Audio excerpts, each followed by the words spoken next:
pandangan umum fraksi Amanat Nasional terhadap Nota Pengantar LKPJ Bupati Subang tahun 2019 disampaikan dalam rapat paripurna DPRD Kabupaten Subang hari Senin tanggal 11 Mei 2020 pukul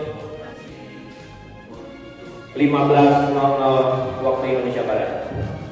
Bismillahirrahmanirrahim. Assalamualaikum warahmatullahi wabarakatuh. Salam sejahtera kami sampaikan kepada kita semua. Yang terhormat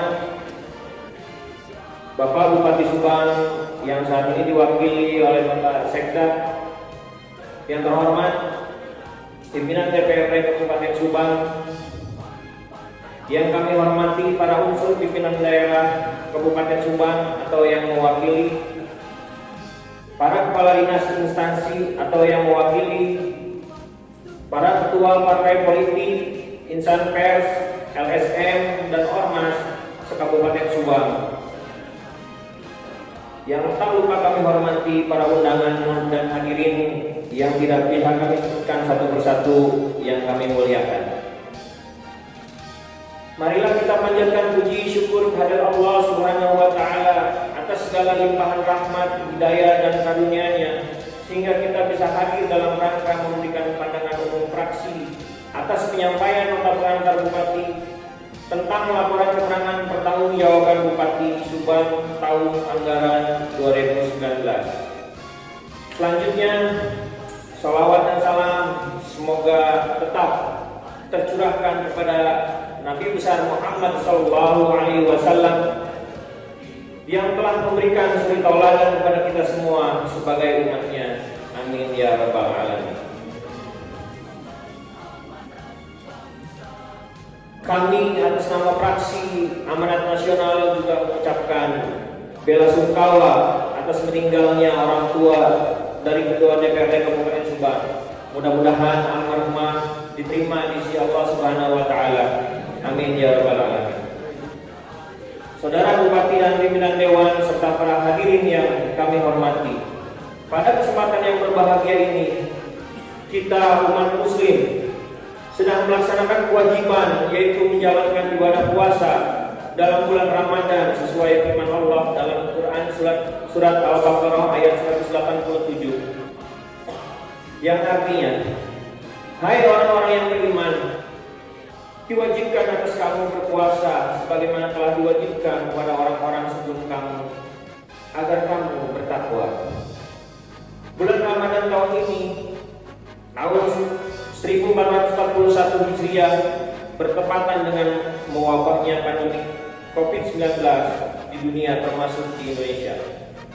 Khusus di Kabupaten Subang, saat ini kita berada dalam masa pemberlakuan PSBB, pembatasan sosial berskala besar.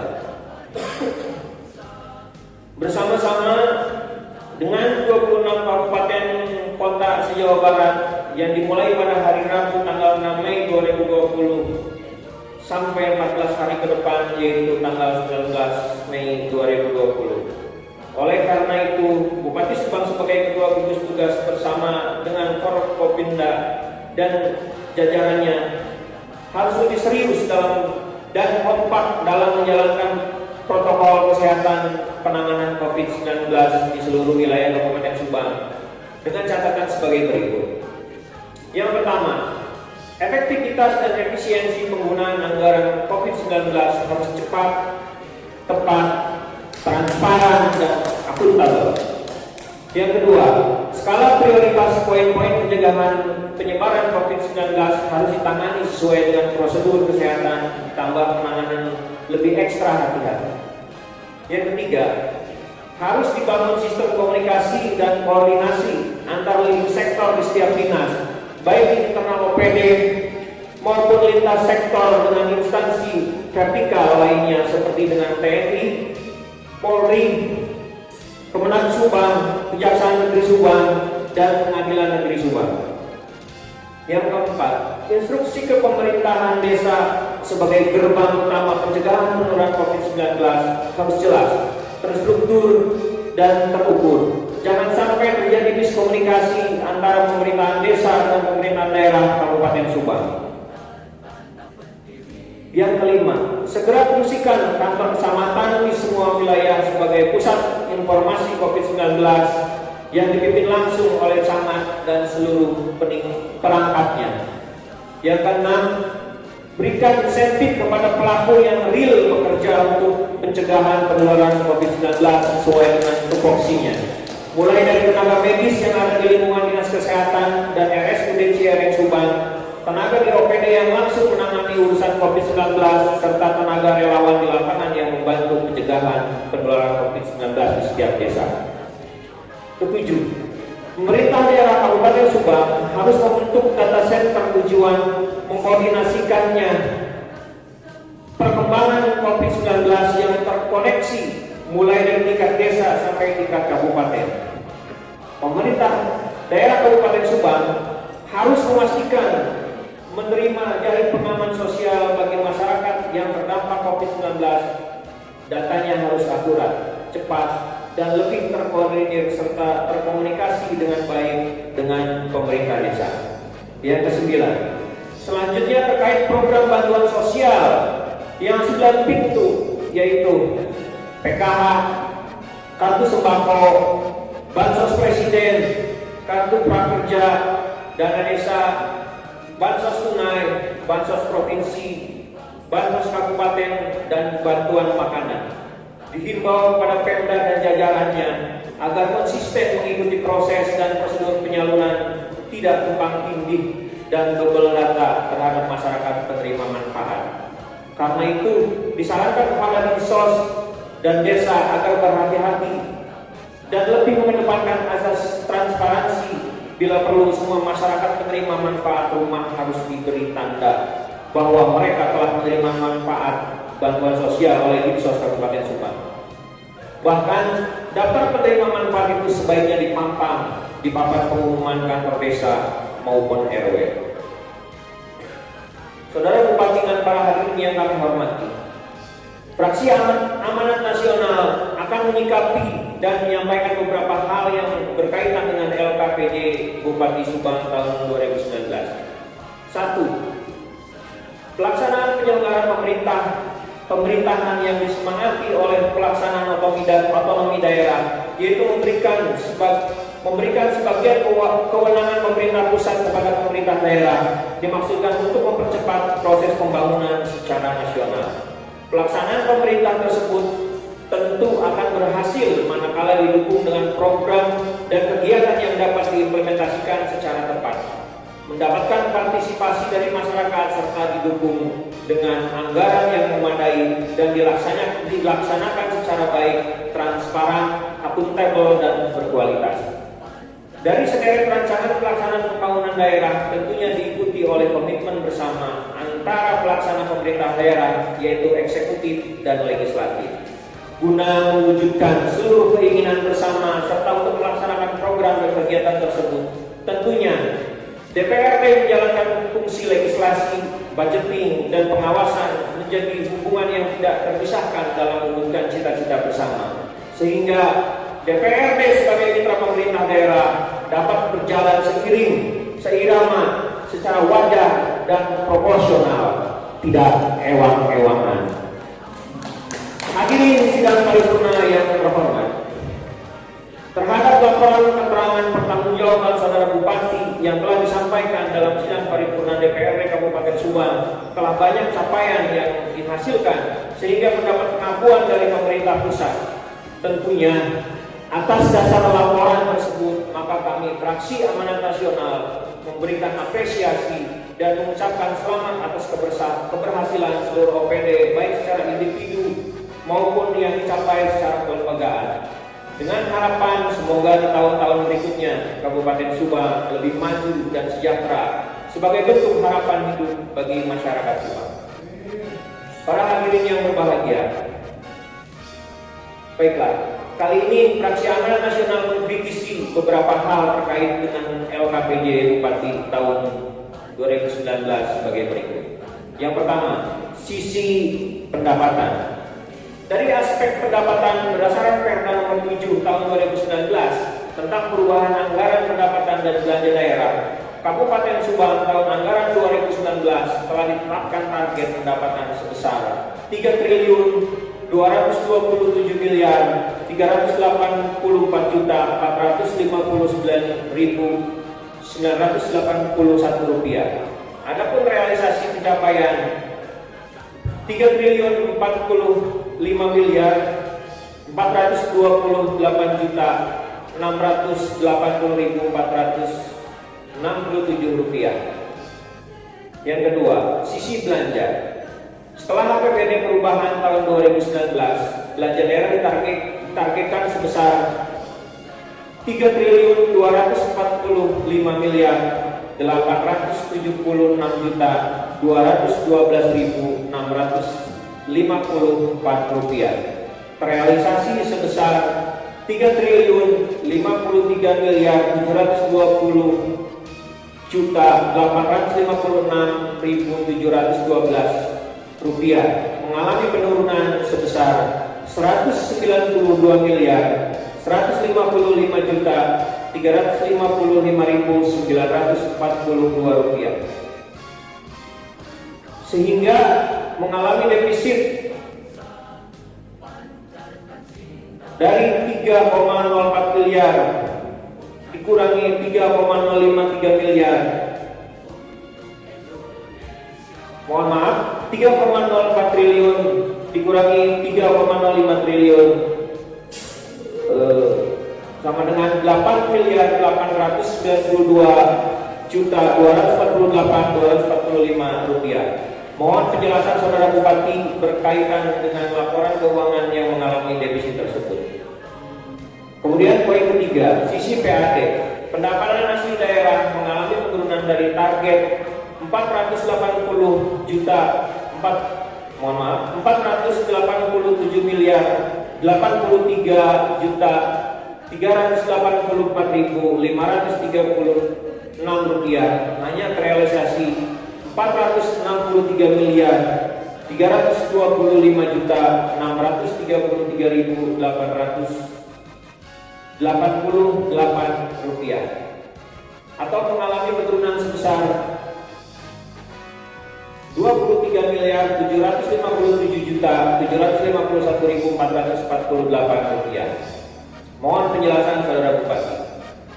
Dari sisi pendapatan baik PAD maupun dana transfer dari pusat mengalami penurunan pendapatan sebesar 181.951.851.114 rupiah.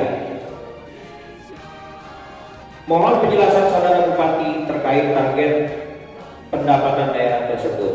Apakah dengan menurunnya target pendapatan daerah Kabupaten Subang tahun 2019 berdampak terhadap gagal bayar atau penundaan bayar terhadap mitra usaha, baik pengadaan barang maupun jasa konstruksi? Mohon penjelasan Saudara Bupati. Namun demikian, Fraksi Amanat Nasional memohon kepada Saudara Bupati untuk mengevaluasi dan melakukan kajian tentang potensi PAD untuk setiap jenis sumber PAD secara up to date.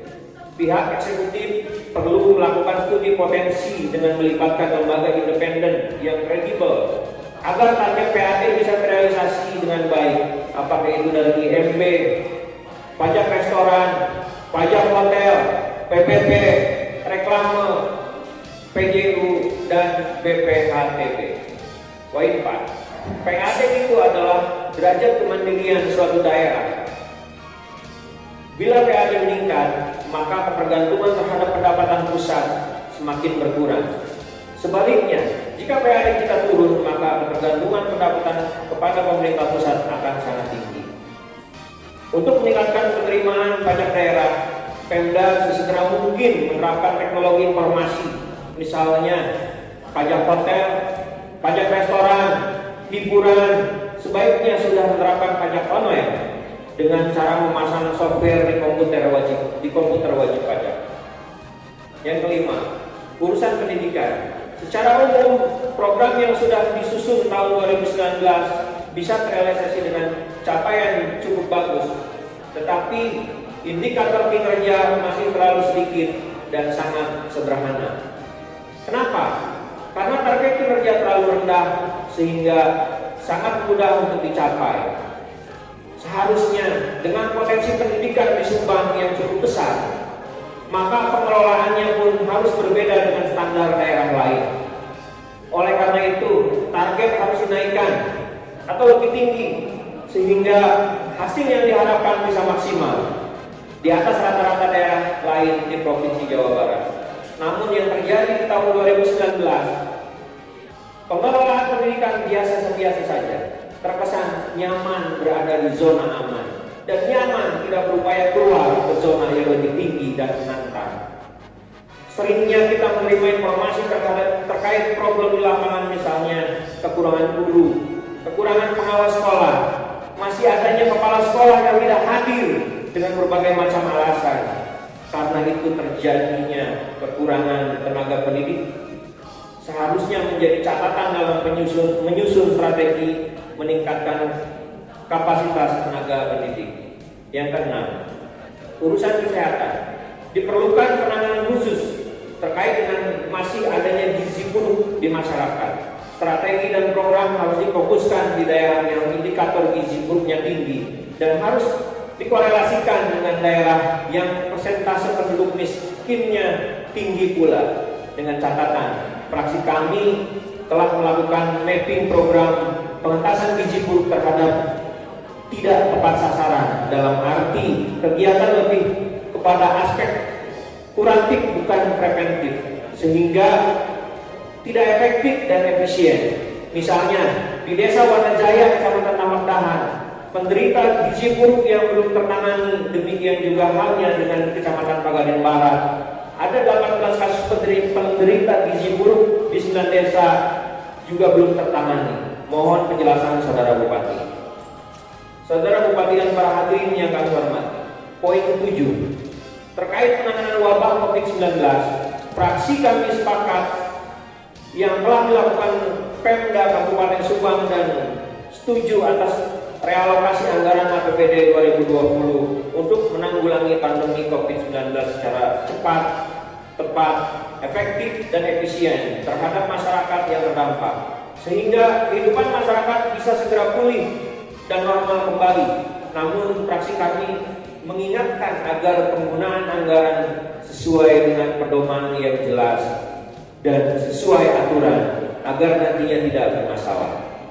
Poin 8. Khusus terkait dengan program Jaring Pengaman Sosial JPS, fraksi Amanat Nasional melihat masih banyak data penerima yang tidak sesuai dengan kriteria yang diusulkan, sehingga banyak penerima yang mendapatkan double. Dalam pendistribusiannya, bantuan terutama dari anggaran dana desa. Untuk itu kami mohon kepada Dinas Sosial melakukan pengawasan di tingkat bawah atau di tingkat desa. Sekali lagi, kami mohon agar nama-nama penerima bantuan tersebut dipampangkan di papan pengumuman desa, sehingga akan kelihatan siapa saja masyarakat penerima bantuan yang menerima double bantuan tersebut. Poin ke-9. Demikian pandangan umum fraksi PAN, dan kami setuju LKPJ ini dibahas dalam Pansus LKPJ Bupati tahun 2019.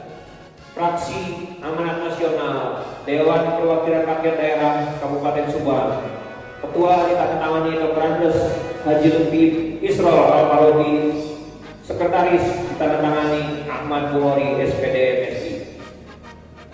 Diakhiri bila kami mulai. Assalamualaikum warahmatullahi wabarakatuh.